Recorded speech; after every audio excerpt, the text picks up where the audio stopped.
నమస్తే, welcome to digital news. ముందుగా headlines. GST సంస్కరణలపై శాసనసభలో ప్రసంగించిన సీఎం చంద్రబాబు నాయుడు సంస్కరణలకు తాను ఎప్పుడు ముందుంటానని వెల్లడి.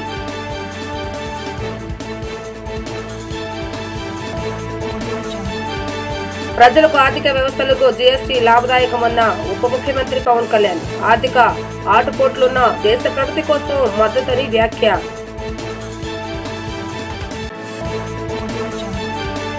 ఈ నెల 27 వరకు కొనసాగుతున్న ఏపీ అసెంబ్లీ బీఎస్సీలో నిర్ణయించిన ముఖ్యమంత్రి చంద్రబాబు నాయుడు, స్పీకర్ అయ్యన్న పాత్రుడు.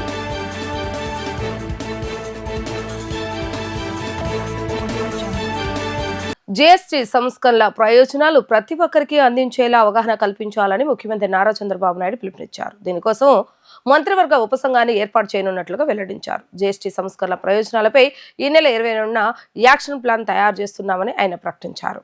జీఎస్టీ 2.0ను స్వాగతిస్తూ శాసనసభలో జరిగిన చర్చలో ముఖ్యమంత్రి నారా చంద్రబాబు నాయుడు ప్రసంగించారు. పవర్ పాయింట్ ప్రెజెంటేషన్ ద్వారా జీఎస్టీ నూతన విధానం, దానివల్ల కలిగే ప్రయోజనాలను వివరించారు.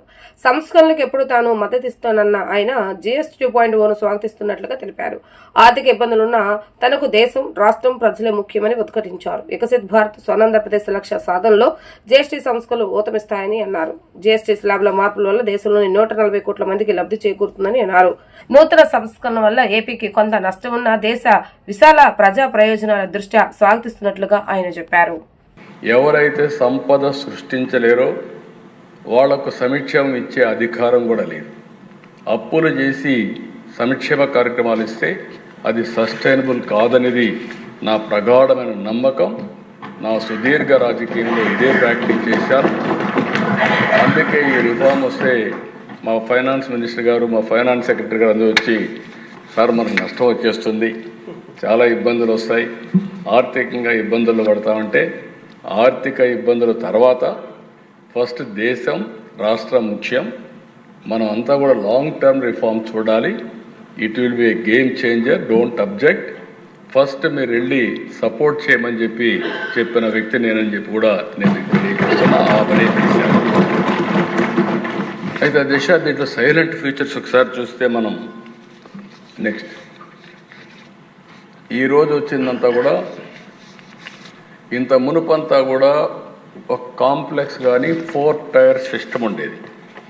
ఆ 4 టైర్ సిస్టంలో 5, 12, 18, 28 ఇందులో కూడా ఒకే ప్రోడక్ట్కి సంబంధించిన వేరియస్ బై ప్రోడక్ట్స్ వస్తే ట్యాక్సేషన్ మార్చేసేవాళ్ళు, వేరే స్లాబ్కి పోయేది. దానివల్ల ఎక్కడికక్కడ కాంప్లికేట్ చేసి లేనిపోని సమస్యలు, ట్యాక్స్ పే చేయడం కానీ, అధికారులు వీళ్ళని ఎరా చేయడం కానీ, ఇలాంటి కాంప్లికేషన్స్ అన్నీ ఉండేటివి. ఈరోజు చాలా సింపుల్గా 5 టైర్ స్ట్రక్చర్ని 2 స్లాబ్లు 5, 18 దీనివల్ల 140 కోట్ల మందికి నాకు ఏమాత్రం అనలేదు, ప్రతి ఒక్కరికి లాభం కలుగుతుందని మరొకసారి ఘంటాపదంగానే మీ అందరికీ చెప్పేస్తున్నాను.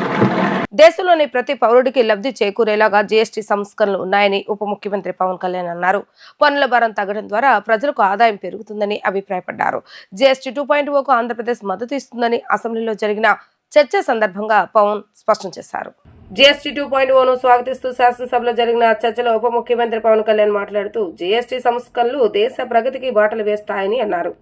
జీఎస్టీ సంస్కరణలు ఒక దానికి రాష్ట్ర ప్రతినిధిగా బాధ్యత వహించినట్లుగా తెలిపారు.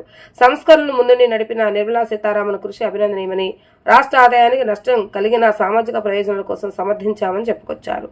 చారిత్రాత్మక సంస్కరణలకు మద్దతు తెలిపిన తొలి రాష్ట్రం ఆంధ్రప్రదేశ్ అని గుర్తు చేశారు. జీఎస్టీ పన్ను విధానం సులభతరం ద్వారా ప్రజలకు ప్రత్యక్ష లాభం చేకూరుతుందని, వ్యాపారులపై పన్నుల భారం తగ్గి పన్నుల వ్యవస్థలో పారదర్శకత పెరుగుతుందని అన్నారు.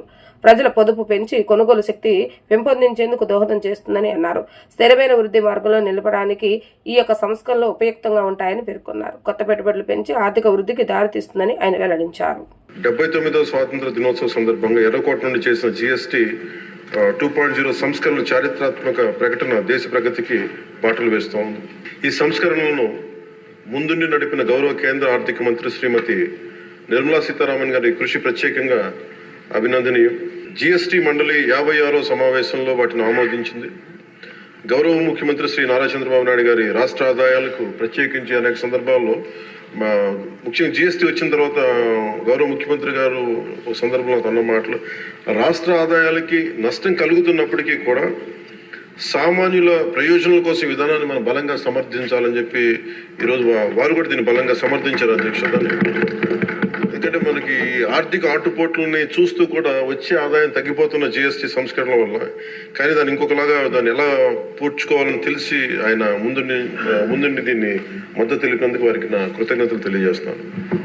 ఈ చారిత్రాత్మక సంస్కరణలకు మద్దతు తెలిపిన తొలి రాష్ట్రంగా నిలిచింది నారా చంద్రబాబు నాయుడు గారి నాయకత్వంలోని ఆంధ్రప్రదేశ్ ప్రభుత్వం. జిఎస్టీ పన్నుల విధానాన్ని సులభతరం చేయడం ద్వారా సాధారణ ప్రజలకు ప్రత్యక్ష లాభాన్ని చేకూర్చి వ్యాపారులపై పన్నుల భారాన్ని తగ్గించి పన్ను వ్యవస్థలో పారదర్శకతను పెంచుతోంది.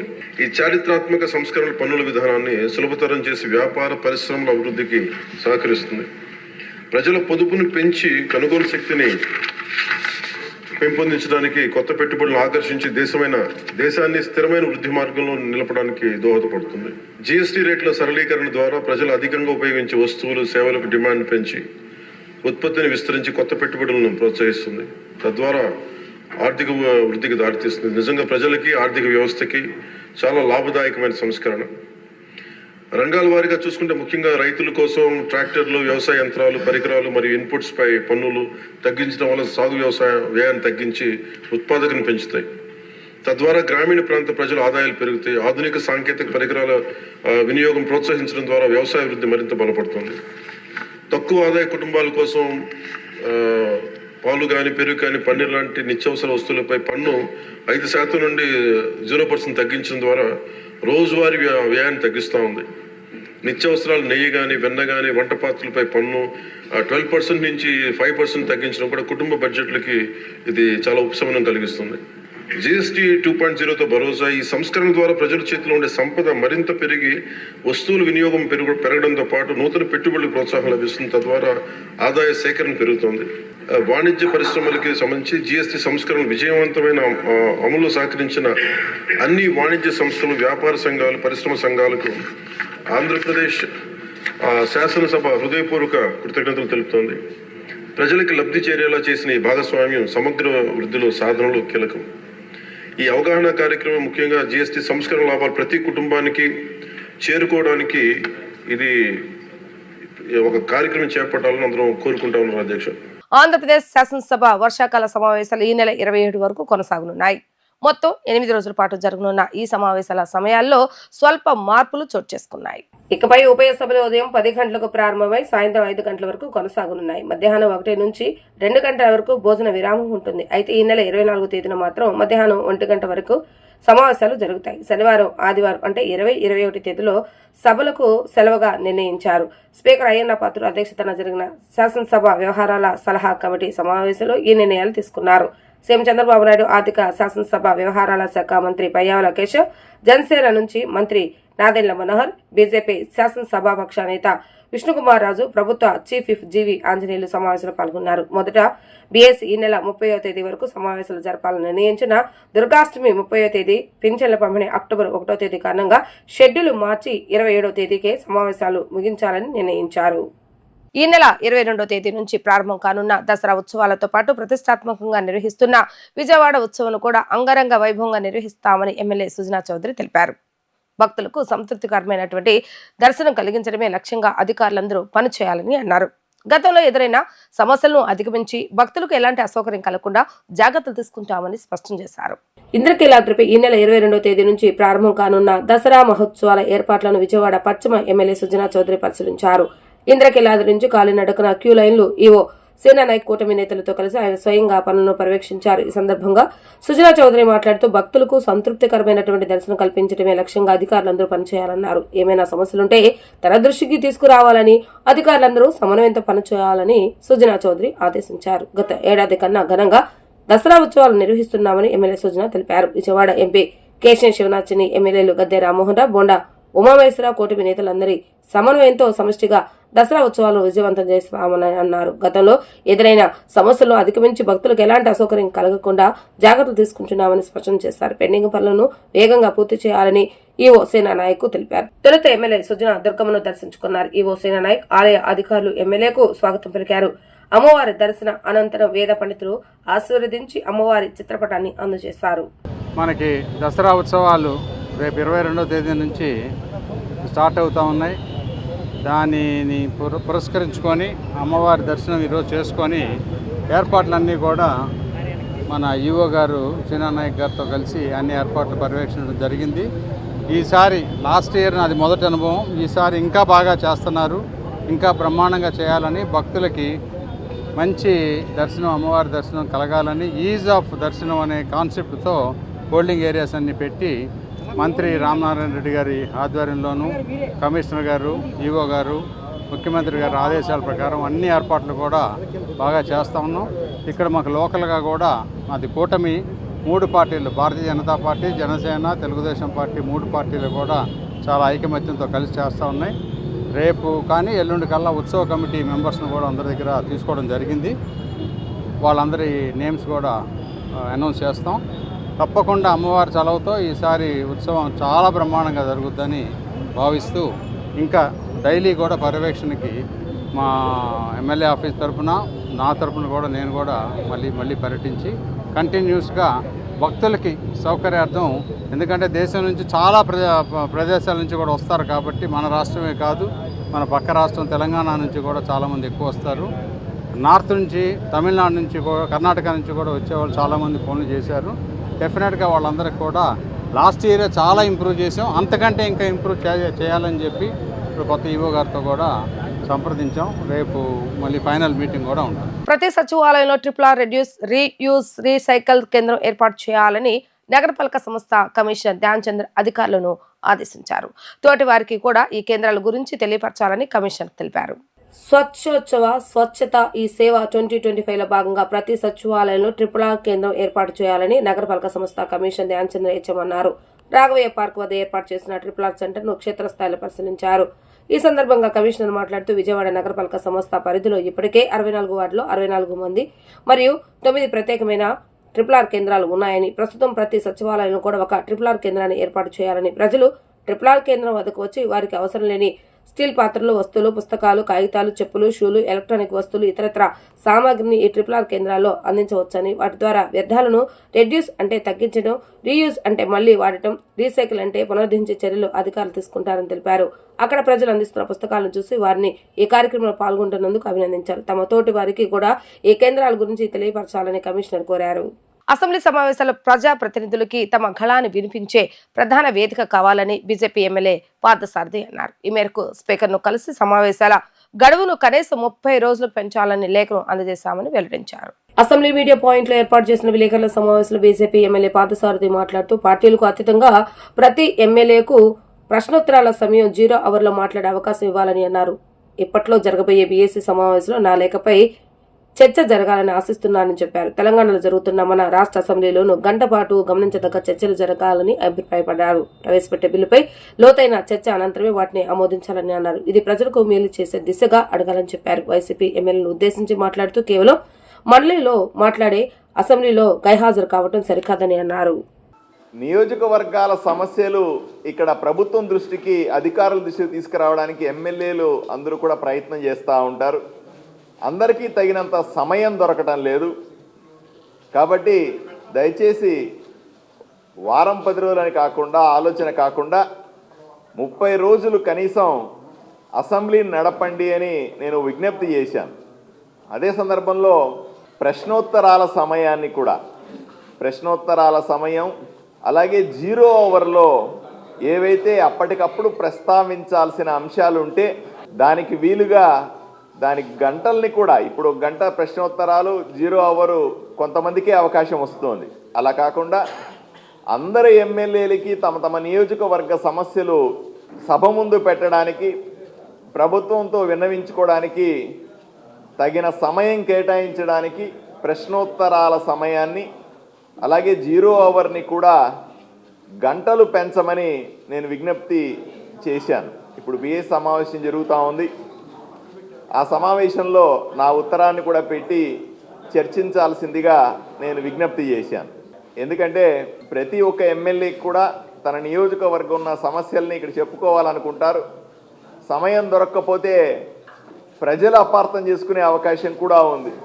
కాబట్టి ప్రతి ఒక్క శాసనసభ్యుడికి సమయం వచ్చేలాగా పని దినాలని, పని గంటల్ని కూడా మీరు తెలంగాణలో చూడండి. తెలంగాణలో ఎక్కువ రోజులు నడుపుతా ఉన్నారు. అలాగే మొన్న మీరు చర్చ సందర్భంగా రాత్రి 2:30-3 గంటల దాకా కూడా సభ్యులంతా కూర్చొని వివిధ అంశాల మీద చర్చించారు. ఏవైతే మనం బిల్లు పాస్ చేస్తున్నామో, ఏవైతే సభ ముందుకు వివిధ శాఖలకు, మంత్రిత్వ శాఖలకు సంబంధించిన బిల్లు వస్తున్నాయో ఆ అంశాల మీద సరైన చర్చ జరగకుండా మనం పాస్ చేస్తే అది కూడా అవగాహన రాహిత్యం అవుతుంది. అది కూడా సరైన పద్ధతి కాదు అని నేను వ్యక్తిగతంగా భావిస్తా ఉన్నాను. కాబట్టి లోతైన చర్చ జరగాలంటే వివిధ అంశాల మీద శాసన సభ్యుల అభిప్రాయాలను తెలుసుకొని వాటిల్ని బిల్లు పాస్ చేయడం ద్వారా ఎమ్మెల్యేలకు అవగాహన ఉంటుంది. మనం చేస్తున్న బిల్లు పట్ల ప్రజలకు కూడా తెలిసే అవకాశం ఉంటుందని నేను స్పీకర్ గారికి విజ్ఞప్తి చేశాను. ఇదే సందర్భంగా మీ ద్వారా మాజీ ముఖ్యమంత్రి వైఎస్ఆర్సీపీ పక్ష నాయకులు జగన్మోహన్ రెడ్డి గారు కూడా విజ్ఞప్తి చేస్తూ ఉన్నాను. అయ్యా, మండలిలో మీ వాళ్ళు వచ్చి ఏదో ఒక 4 మాటలు మాట్లాడుతూ ఉన్నారు, ప్రజలు కూడా వింటా ఉన్నారు. మీరు మంచి మాట్లాడుతున్నారో తప్పు మాట్లాడుతున్నారో అనేది వేరే విషయం అయితే 4 మాటలు మాట్లాడే అవకాశం మీకు వచ్చింది. మీరు నిర్మాణాత్మకంగా వ్యవహరించి ప్రభుత్వాన్ని విమర్శించాలంటే విమర్శించండి, ఏమి ఇబ్బంది ఏమీ లేదు. తప్పులు జరుగుతుంటే ఎత్తి చూపండి, ఏమి ఇబ్బంది ఏమీ లేదు. కానీ మీరు సభని లేదా సభా సమయాన్ని ఉపయోగించుకోవాల్సిందిగా ఆయన విజ్ఞప్తి చేస్తూ ఉన్నాను, వాళ్ళ ఎమ్మెల్యేలకు విజ్ఞప్తి చేస్తూ ఉన్నా. మండలిలో వచ్చినప్పటికీ ఒక రకంగా వ్యవహరించడం, శాసన సభకు వచ్చేసరికి ఇంకొక రకంగా వ్యవహరించే పార్టీ మొట్టమొదటిసారి ఆంధ్రప్రదేశ్లో వైఎస్ఆర్సీపీ పార్టీ వ్యవహారాన్ని చూస్తా ఉన్నాం. ఈ దేశంలో కూడా ఎక్కడా లేదు. విజయవాడ కనకదుర్గమ్మ నవరాత్రి ఉత్సవాల విశిష్టతకు భంగం కలిగించేలా ఎంపీ కేశవ్ చిన్ని వ్యవహరిస్తున్నారని మాజీ మంత్రి పేర్ని నాని మండిపడ్డారు. విజయవాడలో ఏర్పాటు చేసిన మీడియా సమావేశంలో పేర్ని నాని మాట్లాడారు. తనపై ఎంపీ చిన్ని అక్కసు, ఆక్రోశం, బాధ అన్ని వెలగక్కారని అన్నారు. ఆయనకు ప్రజాసేవ పట్టదు, ప్రజలు పట్టదు, స్థానిక ఎమ్మెల్యేలు కూడా పట్టరని వ్యాఖ్యానించారు. రోజు క్లోజింగ్ లెక్కలు చూసుకోవటం సరిపోతుందని విమర్శించారు. 2007లో ఎండోమెంట్ కమిషన్ వాళ్ళు 130 మంది 2 లక్షలు కట్టి దేవుడు భూముల ఆక్షన్లో పాల్గొన్నారని, 130 మంది ఆక్షన్లో పాల్గొంటే నేను భూమి ఎలా కొట్టేస్తానో మరి చిన్ని చెప్పాలని అన్నారు. పార్లమెంటేరియన్ అయినటువంటి శివనాథ్ అలియాస్ చిన్ని గారు, ఆయన ఎంత అత్యుత్తమం అంటే ప్రజాసేవ పట్టదు, బెజవాడ పార్లమెంట్ ప్రజలు పట్టరు, ప్రతిపక్షాలలో ఉన్నటువంటి వైఎస్ఆర్ కాంగ్రెస్ పార్టీ వాళ్ళ గురించి కూడా పట్టించుకునే తీరిక లేదు, ఎమ్మెల్యేల గురించి కూడా పట్టించుకునేటువంటి తీరిక లేదు.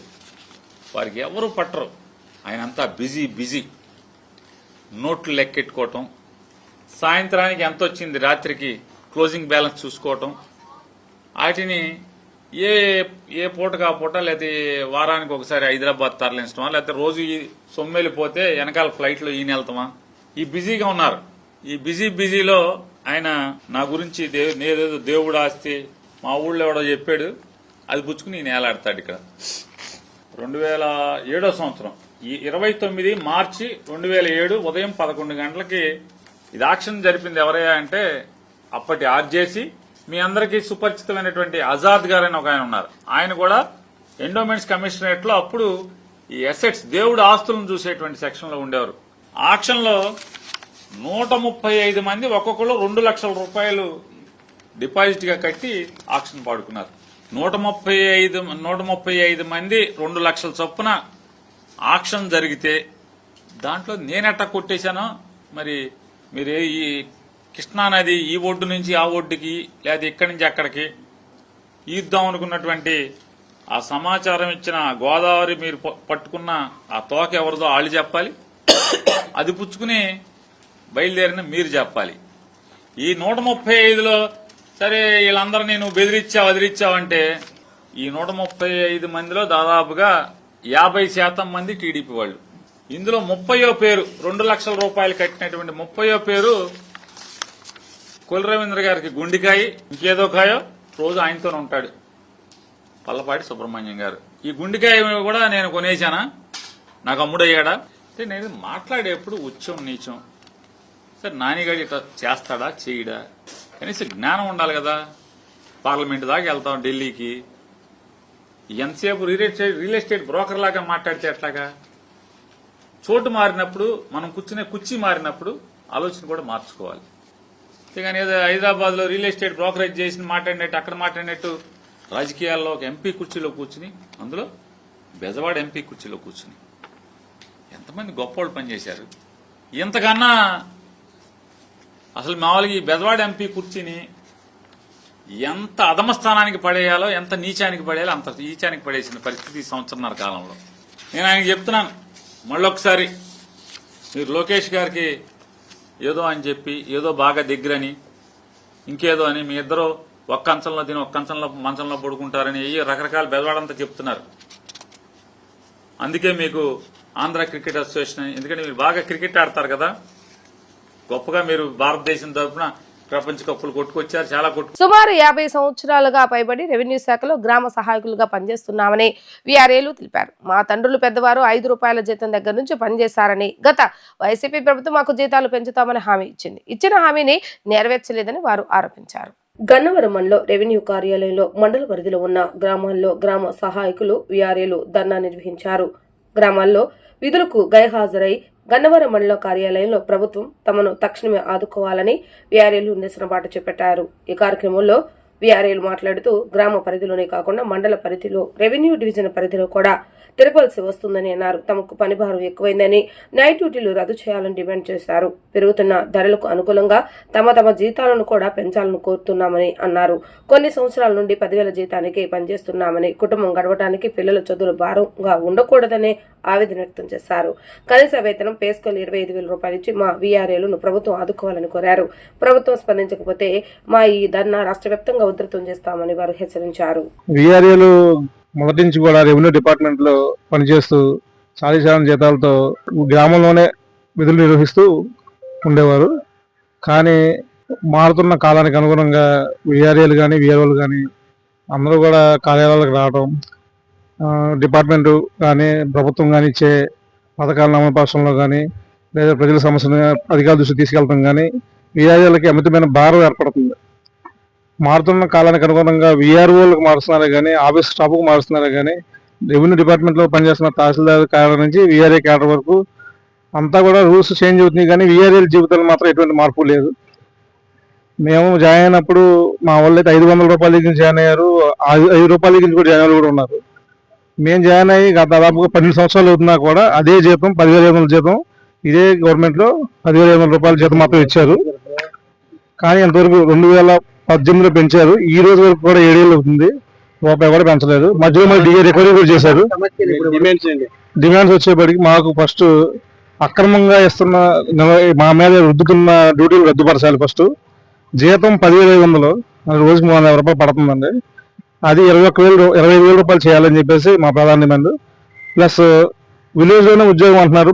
మా సర్వీస్ రూల్స్ ప్రకారం విలేజ్ లోనే ఉద్యోగం, కానీ గ్రామం దాటి 365 రోజుల్లో ఇక్కడే మండల కేంద్రాల్లోనూ, డివిజన్ కేంద్రాల్లో కలెక్టర్ గారి ఆఫీసుల చుట్టూ తిరగాల్సిన పరిస్థితి ఏర్పడుతుంది. దానికి తగ్గట్టుగా టీఏ లేదు, డిఏ లేదు, ఏమీ లేదు. జీతం పెరగదు. 7 ఏళ్ళు 10,000 జీతంతో ఎలా బతకాలి ఏంటి అర్థం కావట్లేదు.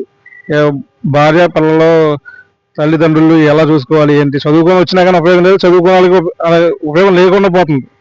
సరే ఏదన్నా జీతం పెంచమని చెప్పి అడుగుతున్నారు, పెంచట్లేదు. ప్లస్ నైట్ డ్యూటీలు వేయటం, అటెండర్లుగా వినియోగించుకోవటం, అక్రమ డ్యూటీలు. అసలు ఎక్కడ పడితే అక్కడ ఎవరితో చచ్చిపోయినా కానీ దిక్కు లేదు ఆడికి, అదే పరిస్థితి. కాబట్టి ఏంటంటే అక్రమ డ్యూటీలు రద్దు చేసి మాకు శాలరీస్ కొంచెం పెంచి 25,000 రూపాయలు కనీస వేతనం అమలుపరచాలి, అక్రమ డ్యూటీలు రద్దుపరచాలి. సర్వీస్ రూల్స్ని క్షుణ్ణంగా పరిశీలించుకొని పార్ట్ టైం ఉద్యోగుల కింద కన్సిడర్ చేస్తున్నారు. బాగుంది, పార్ట్ టైంగా లేదండి, ఓవర్ టైం గానే చేపిస్తున్నారు. అది కొంచెం మారి మా ప్రభుత్వం డిమాండ్ పట్టించుకోవాలని చెప్పి కోరుకుంటున్నాం. నా పేరు గీత, నేను జొక్కనకలం వీఆర్ఏని.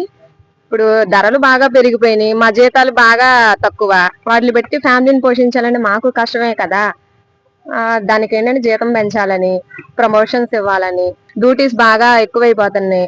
ఓవర్ డ్యూటీస్, టైమింగ్స్ అంటే నార్మల్ 4 అవర్స్ అంటున్నా, 4 గంటలే అన్నారు. అంటే పార్ట్ టైం, మేము ఫుల్ టైం చేస్తున్నాం.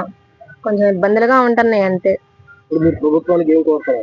ప్రమోషన్స్ ఇవ్వాలి, పే స్కేల్ అమలు చేయాలి, 4వ తరగతి ఉద్యోగులుగా గుర్తించాలి, జీతాలు పెంచాలి, నామినీ వీఆర్ఏలుగా పెరిగిన ధరలకు అనుగుణంగా మాకు జీతాలు పెంచాలి. వార్తలు ముగించే ముందు హెడ్లైన్స్ మరొకసారి. జీఎస్టీ సంస్కరణలపై శాసనసభలో ప్రసంగించిన సీఎం చంద్రబాబు నాయుడు. సంస్కరణలకు తాను ఎప్పుడు ముందుంటానని వెల్లడి.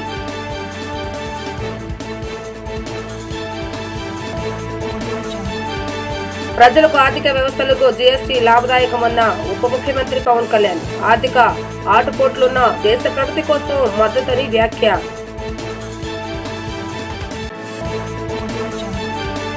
ఈ నెల 27 వరకు కొనసాగుతున్న ఏపీ అసెంబ్లీ బీఎస్సీలో నిర్ణయించిన ముఖ్యమంత్రి చంద్రబాబు నాయుడు, స్పీకర్ అయ్యన్న పాత్రుడు.